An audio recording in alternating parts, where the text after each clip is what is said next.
So hello and welcome. My name's Dave Petley. I'm Pro Vice Chancellor for Research and Enterprise here at UEA.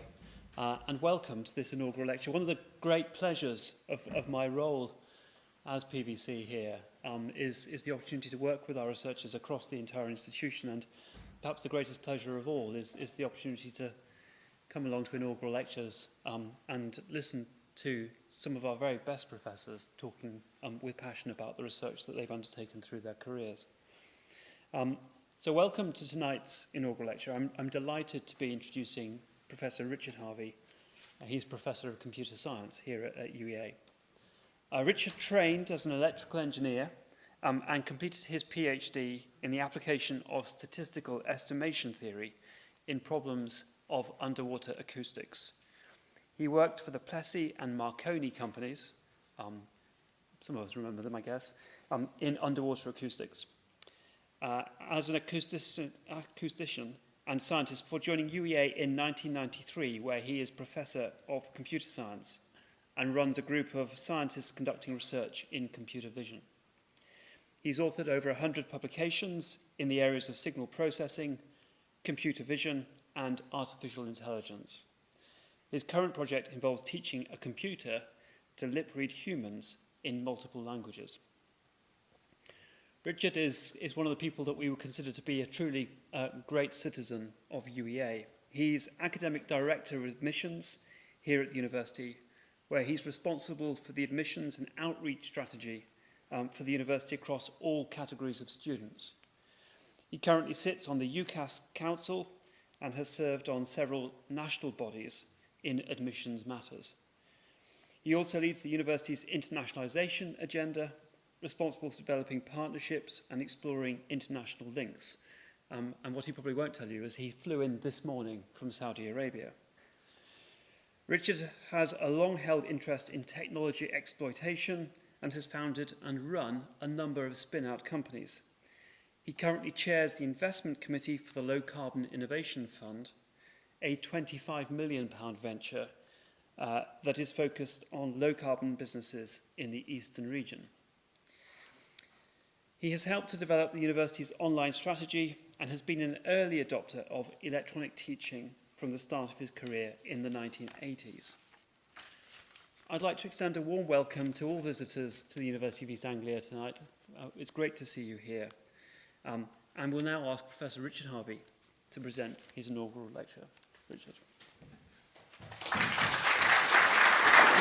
Oh, thanks, Dave.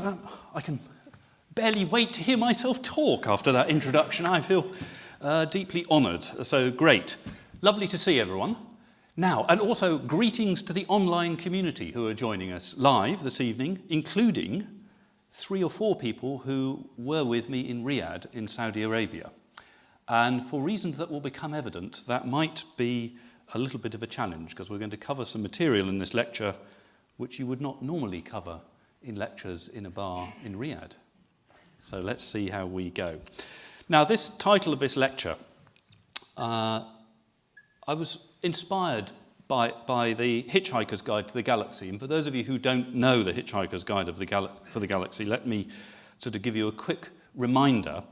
And the reminder is about this character called Zaphod Beeblebrox. And Zaphod was always interested in the latest technology, and he bought himself a pair of peril sensitive sunglasses.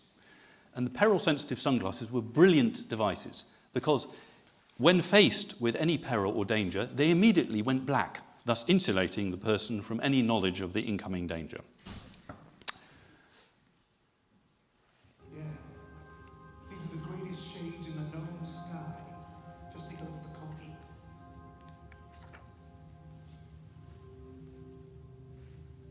Choose under 200 superchromatic peril sensitive sunglasses to help you develop a relaxed attitude to danger. At the first hint of trouble, they turn totally black, and thus prevent you from seeing anything that might alarm you. You're mad. I thought I just saw a movement down at the end of the corridor. No. It's just shadows. There's no one here. Trust me. safe, Lord Mate. I trust you about as far as I could comfortably spit out a rat. This is a dead planet, man. There's definitely something happening down there. No.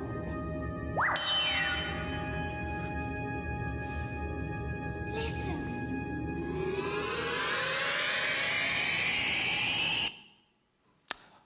Well, you'll have to tune in and see the next episode. It then morphs into the wonderful theme tune, which we probably all remember so well from our youth. And Dave very kindly reminded us what this talk is not about. So people who've come from the admissions department, I'm sorry, I'm not going to talk about that. And you know I spend quite a lot of my time talking about that. And I talk about that, and I talk about that. And I'm definitely not going to talk about that. And I'm not going to talk about that, and I'm not going to talk about that.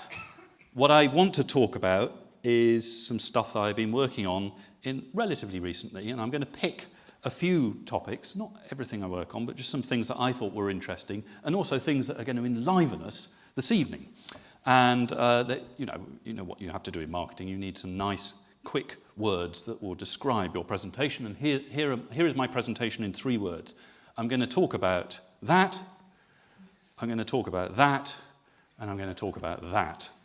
Okay? And just to get us started, I'm going to start with the sex. So I'm going to talk about the detection of pornography. Greetings, Saudi Arabian viewers.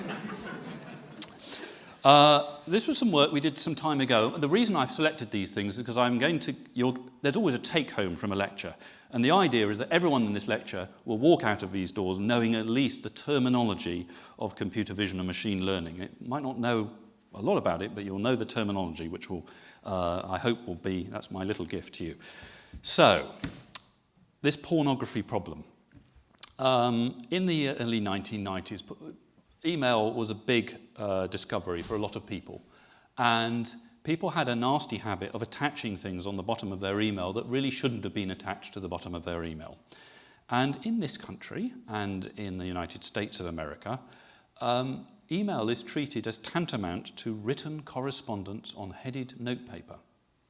Remember that, dear colleagues, the next time you're writing something very clever to someone. It's tantamount to written correspondence on headed notepaper. And a number of institutions became very worried about their liability.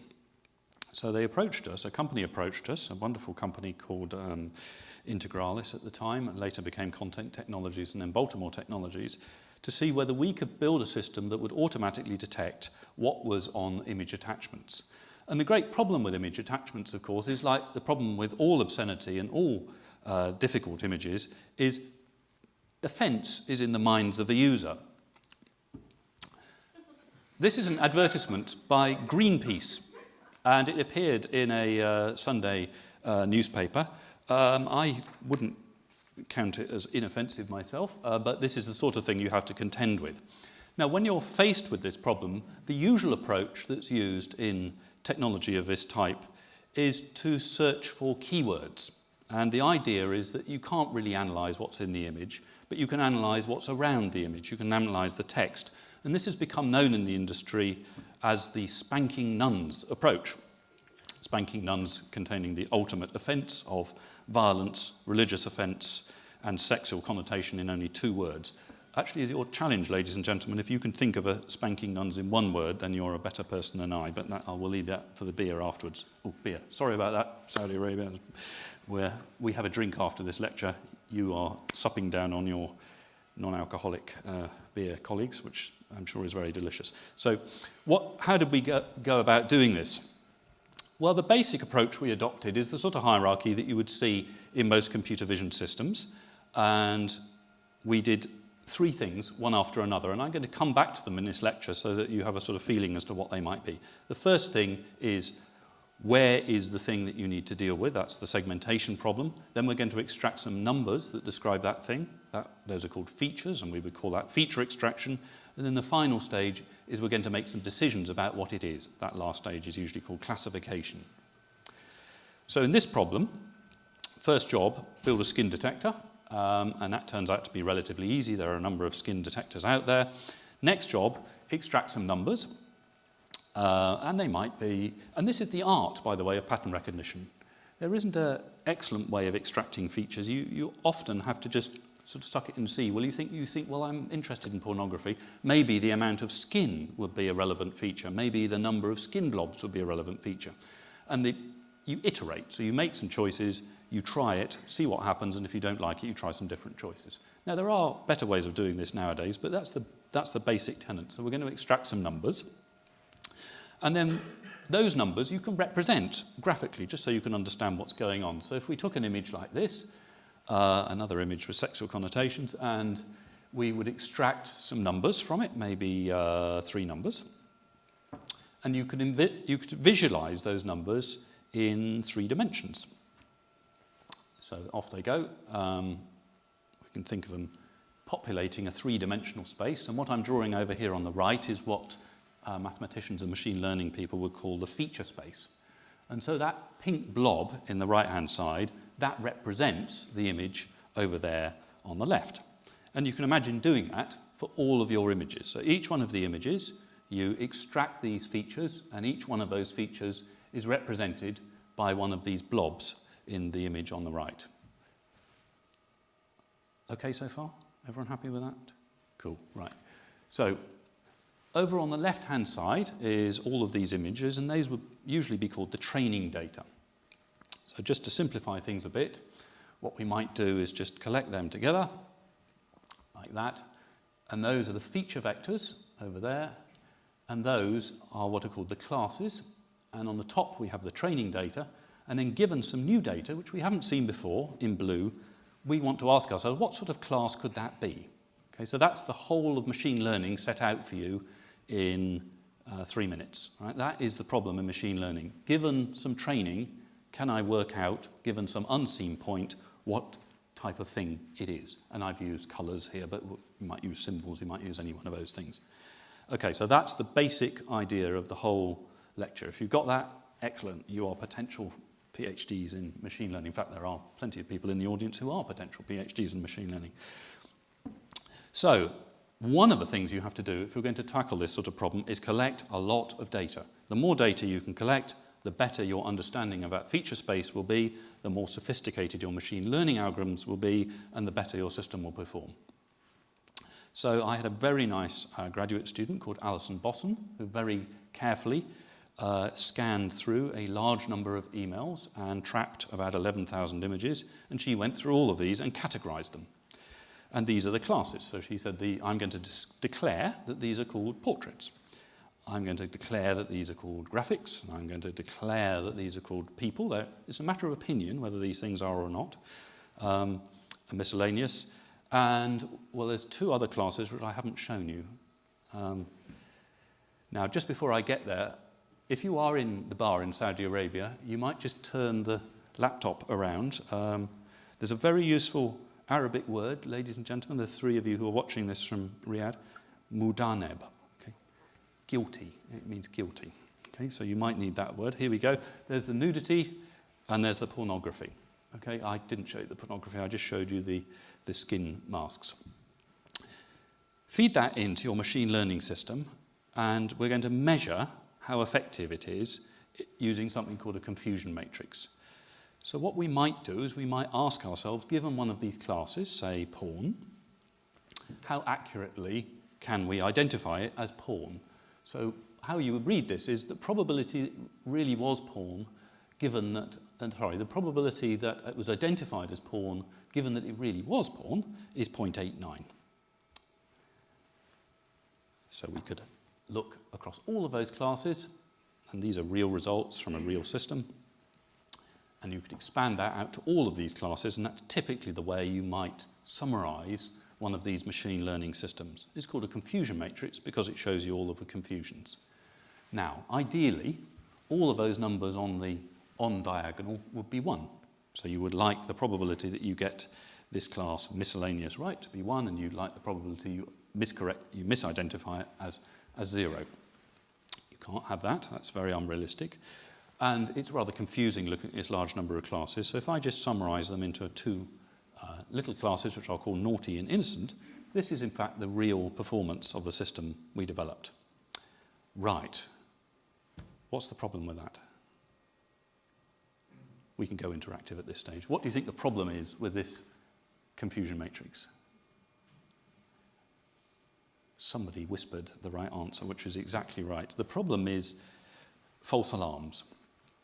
And if you're only getting 90% of something right, and a typical email server might be getting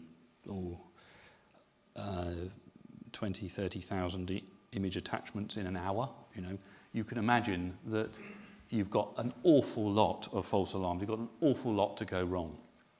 So you have to be very sensitive about how you implement this system. And when you start looking at those false alarms, which I can show you now, they are not very naughty.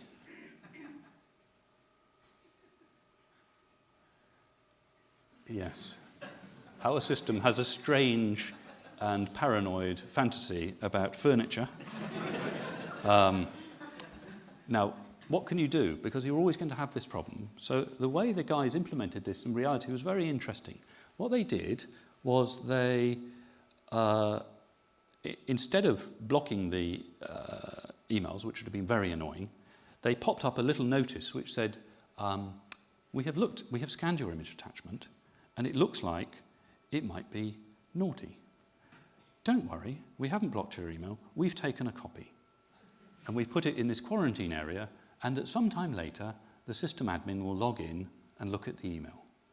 It's brilliant, isn't it? It's so brilliant. I have a deep suspicion that just putting up the box without Richard's very clever system might have been more effective, but it was a wonderful bit of implementation. Now, okay, so that was the sex. Now, what about some violence? Well, the violence is more serious. As Dave said, I was on an aircraft this morning, and you know what happens on an aircraft. There is increasing worry, and rightly so, paranoia, about what goes on in people's luggage. So just returning to our classification of what happens in this system, we have been interested in a problem of analysis that is of interest to the aircraft industry. Now, does anyone know what that is? Can anyone say what that is a picture of? Does anyone know what it might be? Let me tell you, it's a suitcase. Okay, it's actually a slice from a CT scan of a suitcase, and the bottom. I think I do have a pointer, do I? Yes, great. The bottom part here is what we would think of as the belt. Okay, this is the suitcase here. This person's got a bottle of Coca-Cola in there, and that's the water level there. That's a laptop, I think. These are books, these are clothes. I can't remember what that is. Now, this is a real problem. This problem of baggage analysis is really very tricky, because this is what the security guard sees. And it's very tricky to get from that to threat. So one of the problems that we've been looking at for the Department of Homeland Security is, could we not only represent that in 3 dimensions, which is relatively easy, but could we filter out the small-scale stuff and the large-scale stuff and make it so much easier to detect objects that might be threat objects? Now, this is an innocent data set, so it doesn't have any weapons in it or anything that's going to go bang. There are things in here that are innocent surrogates for things that are going to go bang. And so a very able guy who, is he here? Paul Southam is here, I think, worked on this problem. And the idea was to try and segment out, as we would say, the objects that were likely to be of interest. So what we're seeing here is a 3D visualization of the luggage. And what I like about this presentation, and it might not be so obvious to you, is we have removed all of the small-scale stuff and all of the large-scale stuff. And the way we did it is very easy. We scanned through the whole 3D volume, looking for regions that were noticeably brighter than or darker than their background. We used a nice algorithm developed by a friend of mine, Professor Andrew Bangham, who died recently. And one of the features of this algorithm is it's able to separate out these wonderfully thin, filigree objects like these wires here, which are attached to, I think, probably a Walkman or some electronic device. These are terribly important in threat analysis for the obvious reason. So one very interesting thing about devices that are about to go bang is their topology, which is the way they're arranged, might be very flexible. The accelerator might be over here, the detonator has to be next to it, but the thing that makes it, the trigger, could be a long way away. What we're able to do here is ignore the, sorry, did I say topology? I meant the geometry. It could be very variable, but the topology is fixed. You know in a bomb that there is a trigger, there is some wires connecting the trigger, there is a detonator, and there's a thing that will go bang. All of those things have to exist, and they must be connected in some way. So doing this analysis allows us to pull out, in rather a neat way, these potential things. Now, of course, you want to go further than that, really. What you want to do is to look at a volume like this and to automatically extract from it the things that you think are likely to be threatening. And in this project, we went a little bit further and were able to take some of that training data and take our segmented image over there and extract from it the object that, in this case, we felt was threatening. I know a water bottle doesn't seem exactly the most threatening object, but for various reasons which we can't discuss in this forum, we were very interested in water bottles. Okay, so up to this point in the lecture, everyone, I think, now has a good understanding of segmentation. Right? You know that's looking for things in the image. Everyone, I think, has a good understanding of feature extraction. That's pulling those numbers out of those segments and deciding something about them. And then the last bit, which is making some inference from those numbers, is called classification. Great. Those are two wonderful little hors d'oeuvres that's got me to my main point of the evening, which I really want to talk about for a bit longer, which is lip reading. Okay. Now, lip reading is such a fascinating area. This is my subterfuge part of the talk. And the fascinating thing for me about lip reading is that almost the press seems to be full of misinformation about lip reading. Everywhere you go, there seems to be some sort of specious analysis of lip reading. So I've decided, ladies and gentlemen, because we've reached a point in the lecture when we need to have some audience interaction, that we should play lip reading fact or fiction. I wished I had the music from da-da-da-da-da. Okay, so I'm going to give you some lip reading facts, and you can tell me, is it fact or fiction? And we'll see how we do. Okay, so let's start with the first one, which is right back to history.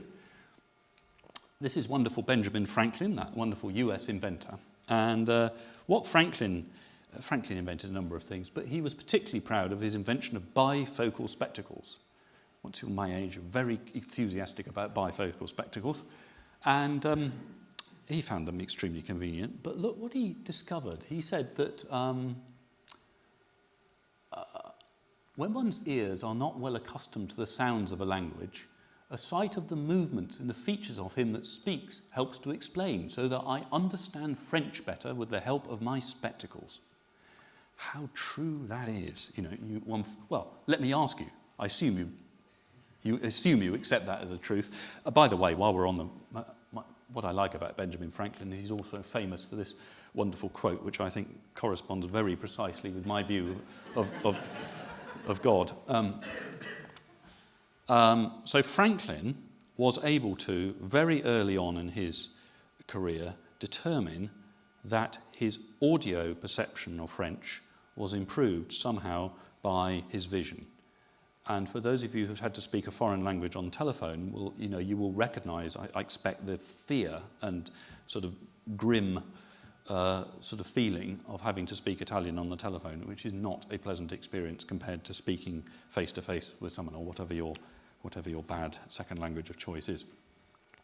Now, that said, if we move straight into fiction, I was wildly irritated by the fictional portrayal of lip reading as something that is almost effortless under very difficult circumstances. And rather than show you 2001: A Space Odyssey, which a lot of people do, I'm going to show you something that's a bit more lowbrow, which is, this is Tom Cruise in Mission Impossible 3. I don't know what to say to you. Russell's right. You're out of control. Look at me. Ethan, at least show me the courtesy of looking at me when I'm talking to you.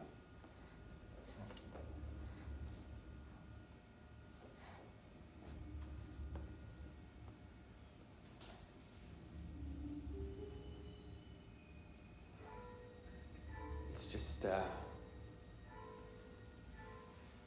this is so disappointing.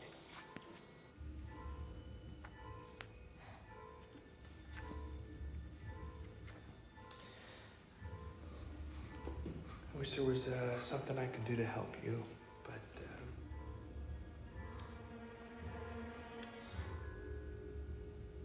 take him to the holding cell.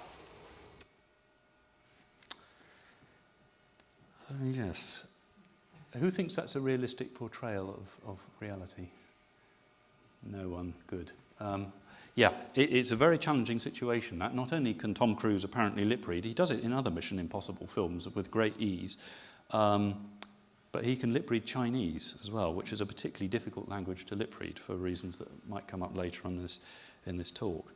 So you might think, there's no difference, is there? Everybody knows the difference between a fictional film like Mission Impossible and a factual film, a documentary. So let me show you a clip from a documentary. This is a documentary called Hitler's Private World. It was filmed in 2006, the same year as Mission Impossible. And here's a clip. Rebuilding the soundtrack to Hitler's home movies will give us a first-hand glimpse into that personality. A remarkable new technology, ALR, or automated lip reading, is a way of finding out what people are saying if you can see them but can't hear them. Speech is made up of a series of sounds. In British English there are about 44 of them. And the idea behind speech recognition really is to try and identify the sounds of speech by seeing some sort of pattern which identifies that particular sound. Automatic lip reading is just a variant on that in a way, that you're going to try and use the features of a speaker's face, probably his lips and mouth movements, to try and see if you can identify some sort of feature that is linked to a speech sound. Frank Hubner is profoundly deaf and as a consequence mute, but he has used his exceptional lip-reading skills to become an expert in speech recognition. At his studio in Germany, he combines this new technology with his skill as one of the world's leading lip readers to analyze the silent Birkhoff footage of Hitler. The whole range of body and facial movements are important. A lip reader can see things that a computer can't. Computers can enhance recorded footage of a person and allow you to detect more than the human eye alone. Now, when we saw this video, this documentary, we were somewhat alarmed because we had just been awarded £750,000 by the Engineering and Physicals Research Council to do precisely what was done in this documentary. It gets worse, actually, because later on in the film, Professor Sir Richard Evans, who is a former alum of UEA and an expert on German history, is invited to test the efficacy of the system that they've developed. One of the world's leading experts on Hitler is Professor Richard Evans of Cambridge University. He wants to know how well Dr. Hubner's ALR system works before he sees what it can do to the Birkhoff home movies. So Professor Evans is filmed with a camera similar to the one used by Ava Braun, from the side as well as the front. No sound is recorded. He speaks in German, and the words are noted down and kept secret from Dr. Hubner and his team. Diese neue Technologie soll besser funktionieren als das traditionelle Lippenlesen. Mal sehen. Ich bin an das Ergebnis dieses Experiments sehr interessiert. With the test footage completed, the system has to prove itself. Dr. Hubner loads a film clip into his computer, and the software isolates the area around the mouth. It tracks every movement of the lips, frame by frame. The computer stores all the different shapes and the tiny movements the mouth makes in a particular sentence. Having captured all the lip movements, the system can then associate the mouth shapes with particular sounds. It creates an animated head that mimics the shape the mouth makes. Each shape represents a sound, and the computer has a library of over 30,000 words that it can pronounce. So the computer finds the words to match the mouth shapes on the animated head, plays the sound back, and the end result comes out as recognizable speech. Interesting clip, isn't it? Just so I can see your faces. How many people, having seen those two clips, which honestly are perfectly representative of the documentary, would believe that automatic lip reading is a reality? Yes, I certainly would. I mean, you're more pessimistic than me. So I've met Dr. Hubner, who I know. He isn't dumb, by the way. He speaks if he wishes to. He hasn't done an automatic lip reading system. The system he uses is 3 people in a room looking at the independently looking at the video and trying to lip read it. They write it down and then they come to some conclusions about what was said. That's what they do. Okay? The only use he makes of the computer is the use I'm making of it now to replay the video. He doesn't do any motion of analysis of the lips. He doesn't do any 30,000 word recognition. The 30,000 words come in because he uses a standard speech synthesizer to replay what was said, because he likes to try and match the shapes that's coming out of his synthesizer to the shapes he's seeing on the screen. By the way, that is a whole different kettle of fish and not easy to do, and I think highly unlikely to work.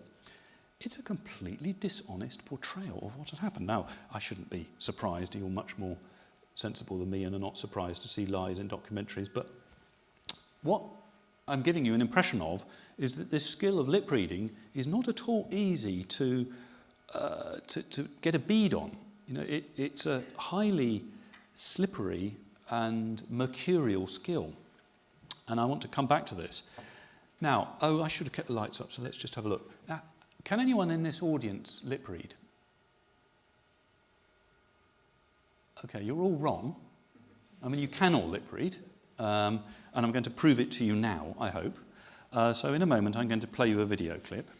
And I just want you to, well, let's play it with the lights up. I think it will be okay. And you tell me what's being said in this clip, okay? I must apologise for this clip, which was filmed. It's a video of me, and as you can see, I'm not a particularly attractive person, but especially close up. And it was filmed while I was absolutely knackered in a hotel room in Amritsar. So I don't look at my best. But what I'm interested in you telling me is, what am I saying? Ba, ba, ba, ba, ba, ba. Ba, ba, ba, ba, ba, ba. Ba, ba, ba, ba. Right. What do you think I'm saying? Well, let me give you a bit of a clue. I'll play it again, and what I'd like you to do is close your eyes and see if you hear something different with your eyes closed. Okay, that's all I want you to do. So just play it again. Ba, ba, ba, ba, ba, ba. Ba, ba, ba, ba, ba, ba. Ba, ba, ba, ba, ba, ba. Now, let me tell you what I hear, because I'm not looking at it. When I have my eyes closed or I'm not looking at the screen, I hear ba, ba, ba, ba. When I look at the screen, I hear something that sounds to me either like ga, ga, or da, da, or some people hear tha, tha, or va, va. What I've done here is I've dubbed the video of ga with the audio of ba. And your brain is fusing the two into this rather muddled audio, which you are seeing. Okay? You hear something different when you look at the lips. And because it's quite big, you can just flick your eyes away from the lips and hear something different. If I just play it again, you should be able to do that. Now, this is a very well-known effect. It's called the McGurk effect. Ba, ba, ba, ba, ba, ba. So for me, it changes just as I flick my eyes from one side to the other. Not everyone gets it.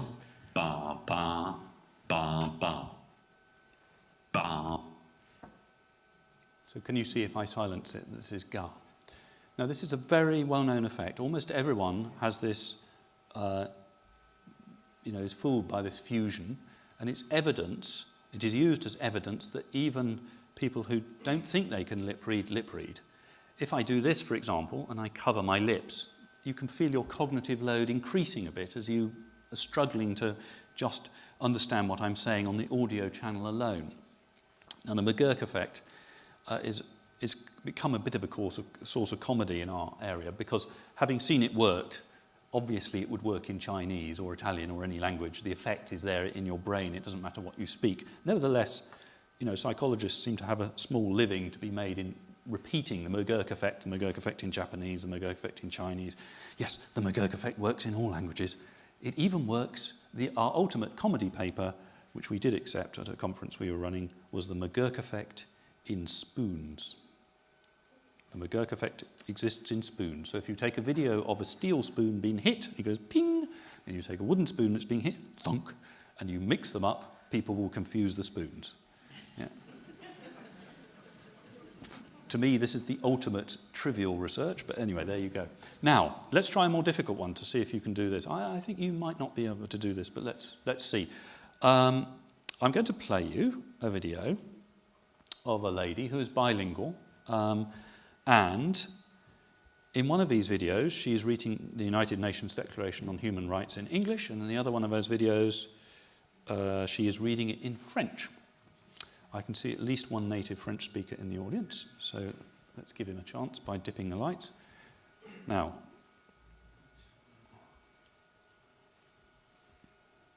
which one of these videos is French and which one of them is English?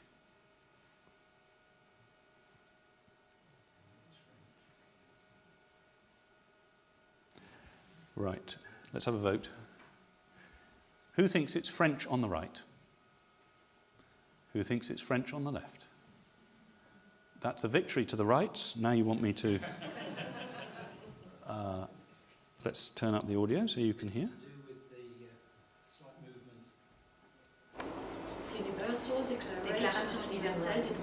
Well done. The right's got it right, yeah? And you're absolutely right, Richard. It's that oo sound is so distinctive in French, although this is a tricky one because this lady has quite a strong, distinctive French accent in English. When I played this, I did a little tour of Indonesian high schools. Don't ask me why, but I did. And I played this as a game with Indonesian high school kids. And they got it 100% right. I've noticed that the younger you are, the better you are at solving this problem. I think it's one of those situations where the more you know, the worse you become at something, which is... Thanks, that's a good advert for a professor, isn't it? Once you know enough to be a professor, you're completely useless to humanity. Now, what a confused and silly situation this is.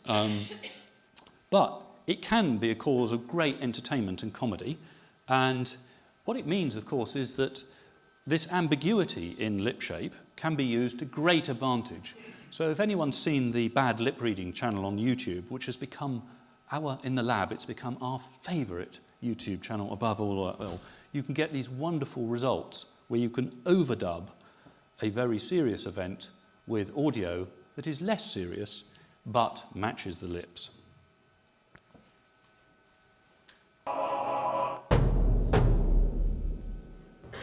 Governor Mike Huckabee, how was your summer? It was dope. Like your pretty gelled head. Oh, thank you. I'm getting it permed. Hey, all you freaks are bozos, but who's this Mindy? Oh, an old friend, actually. She's great. Okay, you have to be joking. She pooped on the treadmill. Ooh, oh yeah, that's her. Governor Christie, when you were younger, what was your favorite childhood snack? I just wanted regular potatoes. But guess what? So did other people. I wanted the most, so I'm like... You just froze a baby. I wanted the most. You just froze a baby. I did not. Genital warts. You touched a genital wart. You can't touch it. Hey, guys, hey. All right, You're enough. a wart toucher. Stop saying that. Mr. Trump, will I have a pigeon? Lucas Don Velour. I always take it shopping because I want to and because it's got health. Whatever, look, it's a thing that tuna milk does to me. Senator Cruz. You shouldn't say the S word. What? Well, we could just go out and collect a dead swan, and then I will drink a sorority's goldfish.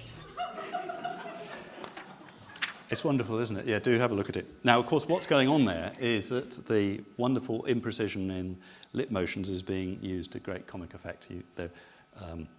Lip motions are generally regarded as not unique. Now, what this led to, and still is out there, I think, is a whole load of reasons why automatic lip reading, in fact, human lip reading, might be very troublesome. And here are some of them. You know, they're very, and we could trot out another 50. It's a splendid muddle, you know, just the sort of thing that you love as an academic to get your teeth into. So what we decided to do, and this is always a good answer to academic questions, is to go and collect some data.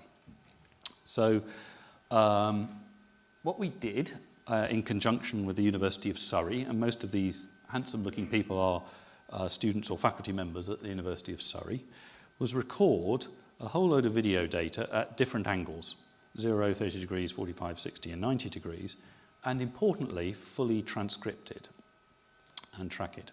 And this is still the largest database in the world of this type, and fully transcripted.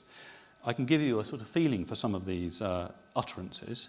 They actually are taken from a well-known speech recognition data set called the Resource Management data set, and Stephen Cox, who's sitting over here, had a happy or unhappy set of evenings carving out precisely what sentences we should use for this, because we don't use the full set because recording video is quite expensive and quite a hassle. So this is one of the talkers. What is the constellation's gross displacement in long tons? Show me all alerts. Show the Enterprise's home port. Is England's remaining fuel insufficient to arrive in port at current speed? List Fox's average displacement and capabilities. Yeah, well, it's not exactly everyday conversations, is it? But they're a model for US naval operations sentences. And in a way, we don't mind precisely what the sentences are. You know, they have a grammar, they have a structure, and we're going to use them for testing. Now, the first challenge, just thinking about some of the criticisms that are made of this work, is to track the head and work out what angle this person is at. And up to this point, people really believed that you had to do lip reading face on. That was the only way you could track the lips. So that turns out not to be true. And what we're doing here is, in conjunction with the University of Surrey, running an adaptive lip tracker that is tracking this thing. And it's actually it's running 3 possible models for the head, and we're artificially shifting the head just by chopping between video streams. And the idea is that we're automatically selecting that angle. You can go further than just selecting the angle, because once you've done that angle detection, it turns out to be possible to warp the shape back to some canonical angle, like maybe the central angle or something like that, and do recognition on that. So the first thing that people said, which is really lip reading is only possible square on, that really isn't true. That's not true at all. And in fact, we get an advantage when we're slightly off angle. And if you speak to professional human lip readers, they too get an advantage when they're slightly off angle. And we think it's probably because the protrusion effect is flattened when you're straight onto someone. So that's tracking, which allows us to know roughly where the lips are. The next bit is that bit I was talking about in those other 2 things, feature extraction. That's bringing out those numbers that represent what's going on in the lip region. Now, to explain this, there's a wonderful bit of animation that was done by Ian Matthews, which I cannot top, so I'm going to use it. This is Ian, who was a graduate student here. He's now running a lab in Disney Research in Pittsburgh. And the idea is, given some video like this, you sample it. So you just take some sample images, and that's what we've got here. And then you go round each one of those images and you dot around them. You don't have to do very many of them, maybe 10 over the whole sequence. Having done that, you can then feed those labelled images into a bit of mathematics called principal component analysis. And I don't want to explain how principal component analysis works, and it's not very material. But what it gives you is like a sort of cartoon shape with modes of variation. So it's a bit like if you see those sort of modes of variation in a drum head or something like that, or you think of these sliders, you can adjust this mask to fit the shapes that we're seeing in this image here. Now you can go further though, because you can then fit that shape to your images. And so you warp that shape to the images, and then you do another principal component analysis. And now what we've got going on down in the left here looks really weird, doesn't it? It's the appearance of Ian changing without any of the shape variation. So you can see the shadowing changing, his expressions changing, his eyes are moving and so on. There's these two separate components in the feature vector. There's the bit that's dealing with the shape, and there's the bit that's dealing with the appearance. The whole thing is known together as an active appearance model. And most importantly, even though you build it on only 10 images or so, you can fit it automatically to the whole sequence. So that's great. That now allows us to take a video and convert it into a set of numbers. So you can take a video like that on the left, using your training data to drive your tracking engine. You can extract some features, and then you feed it into the machine learning algorithm. And the machine learning algorithm is complex, but no more complex than what would be used for acoustic speech recognition. So we would either use the hidden Markov model or the deep neural network, both of which are the sort of standards for that thing. So in this problem here, we are doing word recognition, and there are two words that need to be recognized. This is what's called a keyword spotting problem. I can show you that working. This is one of our sponsors, and who was asked to just blather on in a random way, occasionally peppering his conversation with the words Manchester and Liverpool. Amounts of money paid to players, and it's difficult to see sometimes how this money can be recovered, either through television rights or payment at the gates. And of course there is also the merchandise that helps to contribute to the funds. But overall, it's still difficult, particularly in view of the large amounts of money involved. Now, top clubs, such as Manchester, seem to have quite a lot of money to spend on players. But players, even then, aren't always happy. And they will go to other clubs, such as perhaps Liverpool, or vice versa. Players will come from Liverpool to Manchester. Now remember, we're doing this like this, okay? We don't have the audio. You have the audio. We don't have the audio. We have to just look at his lip shape, and you can see the track that we're running here on the lips. And this is an unconstrained. What he's saying is completely unconstrained, but what we're solving is only looking for two words, called the keyword spotting problem.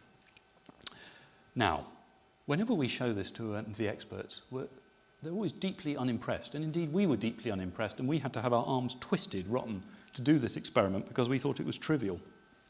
But I think it isn't that unimportant actually, because it does give people an illustration of how this system might work. Now, one of the challenges was, dealing with naturalistic video, but to be fair, this is hardly naturalistic, and it's not a particularly challenging video source. So let me show you a more challenging video source, which is meant to replicate outdoors. It's actually shot on a handheld camera. You might find it a bit offensive because it's quite wobbly. Just close your eyes if it's going to bother you. From Manchester United. Oh, Gary's still going on, right. So let's just have a look at a slightly more challenging environment. Now what we're doing here is we're running two systems side by side. We don't need to worry what they are, but if you like, just take which one will give the best performance? Green. So if you look at the green, let's see how Gary does here. I am going to San Jose soon. I am going to Dallas again. I am going to see Philadelphia soon. I am going to see Philadelphia again. I am going to San Jose soon. I am going to see Chicago again. I am going to Chicago. Now again, very simple task. This is, I think it was 6 cities chosen by Gary, but slightly more challenging environment. And you can move to an even more challenging environment if you wish. This is particularly challenging because it was absolutely freezing when we shot this footage in the grounds of the University of Surrey. 2 people, again, keyword spotting task. To San Antonio and Phoenix. And I remember in Phoenix, I stayed in now this is particularly challenging video. It's obviously very shaky. It's heavily interlaced, so you can see interlaced tearing going on. The lips are very small. I'll try this. Sounds quite interesting. When we started this work, we were told, I don't know who this goon is who appears in the background, poor member of Surrey who's accidentally caught on film doing something he shouldn't be doing, going out for a cigarette or something. We were told very clearly that in order to do lip reading, you needed very high definition cameras taken at very high speed, you needed very controlled lighting, you needed people straight on, and you needed a whole load of things going for you, and even then it was going to be very difficult. This isn't the case now. A lot of these things here, you know, really are very challenging video environments and really rather delightful outcome. But there is an important source of variation that I have missed out here. And that important source of variation is person dependence.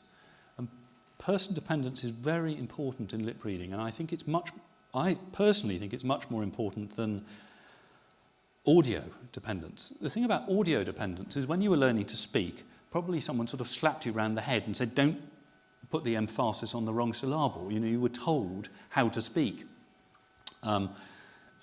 Nobody corrects your lip shape when you speak. And we deal with quite a few people who have lopsided lips. They talk out the side of their mouth and they don't know it. They don't mind about it. And so long as it sounds right, you don't mind what you look like when you talk. Actually, I mind very much. I got very offended by people who don't talk properly. But there's a great source of variation. And up till this point, this has been a major challenge dealing with this. And I now want to talk about something that's absolutely up to the minute, by which I mean Yujan, who's probably sitting in the audience at the back there, gave me the results from this morning.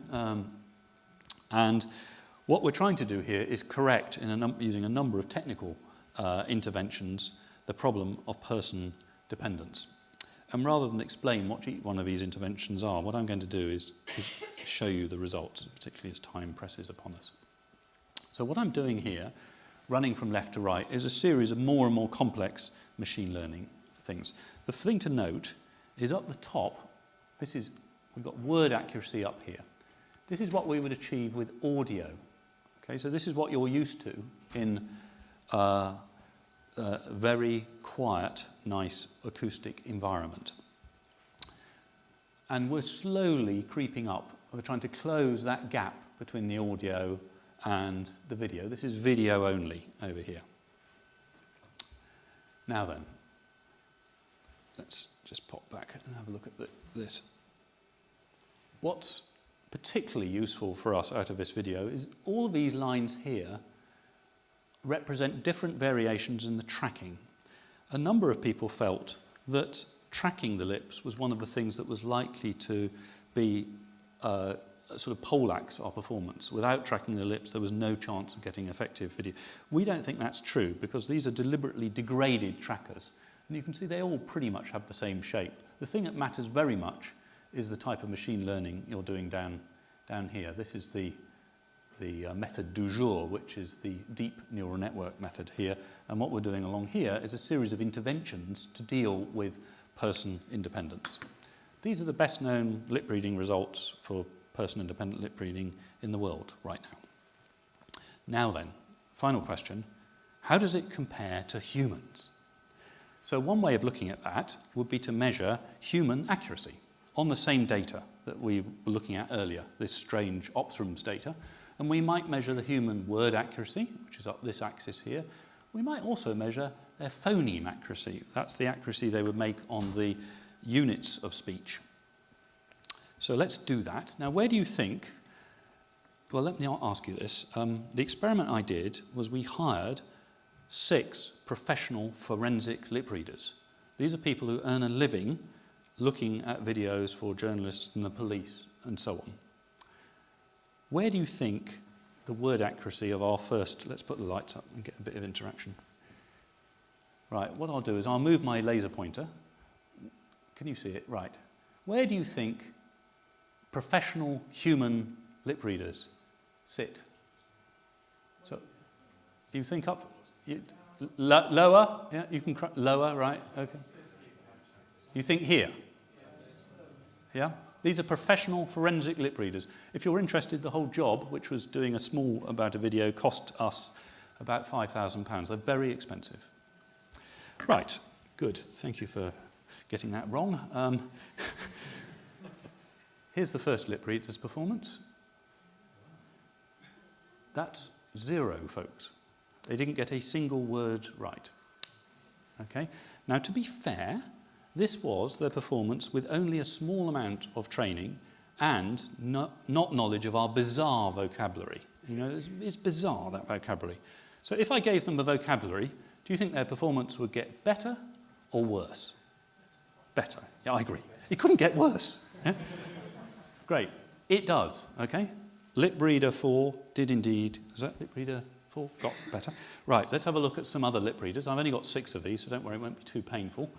It's lip reader 3. Now I give lip reader 3. Do you think their performance got better or worse? Better? You're seeing a pattern here. Lip reader 2. Lip reader 2 undertook the test and told me that their error rate was unchanged. Okay? Lip reader 5 undertook the test and told me their performance was unchanged. Lip reader 1, this is lip reader 1. What are you expecting to happen to this person? Get better, yeah. No. They got worse. Massively worse. Now, out of the 6, here is the jewel in the crown. This is lip reader 6. I wished I knew who these people were. We had to keep them anonymous so that their careers were protected. And they didn't murder us for such a difficult test. And look at lip reader 6. That's brilliant, isn't it? That person is brilliant. I have an inkling as to who that person might be, but I better not say. Now, okay, so your final question. Where do you think our crummy computer system sits? Now, I'll give you a clue. A few weeks ago, it was about here. As of yesterday, we're there. Yes! What a result that is. Okay. Have I just published it by accident? Probably have. Okay, so that is quite encouraging.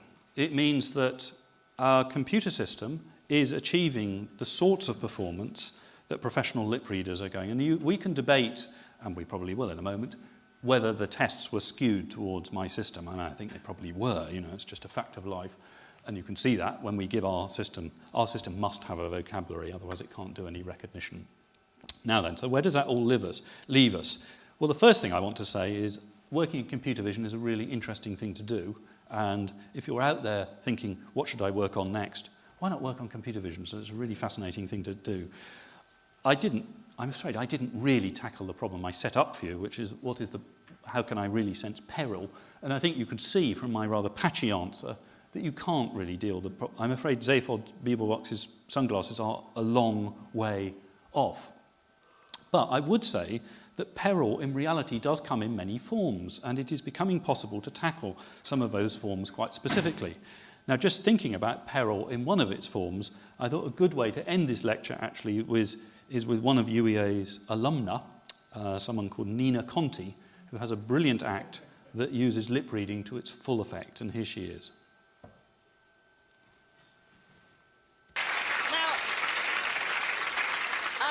I'm always sort of hunting for the perfect puppet, and I need another volunteer, and I wonder if I could borrow you on the end. What's your name? It's Luke. Luke. Luke, yeah. So what do you do, Luke? I'm a student. You're a student. Excellent. Can we give it up for Luke, please? Come on up. Thank you.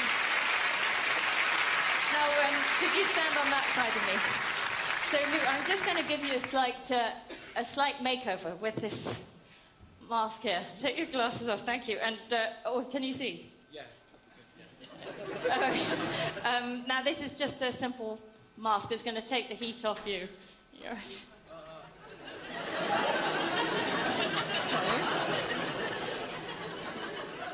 All right. Are you comfortable? Oh, yes, I'm loving it. Okay. Oh, this is classic. Okay. Oh, I wasn't expecting this. So, Luke, yes. Are you happy to be here? You're okay? Yes, I'm delighted with the way things are going so far. Okay, good. Yes, in fact, I'm really glad you got me up here. Why is that, Luke? Because I'd like to show you all my dance moves. Very cruel, but very true.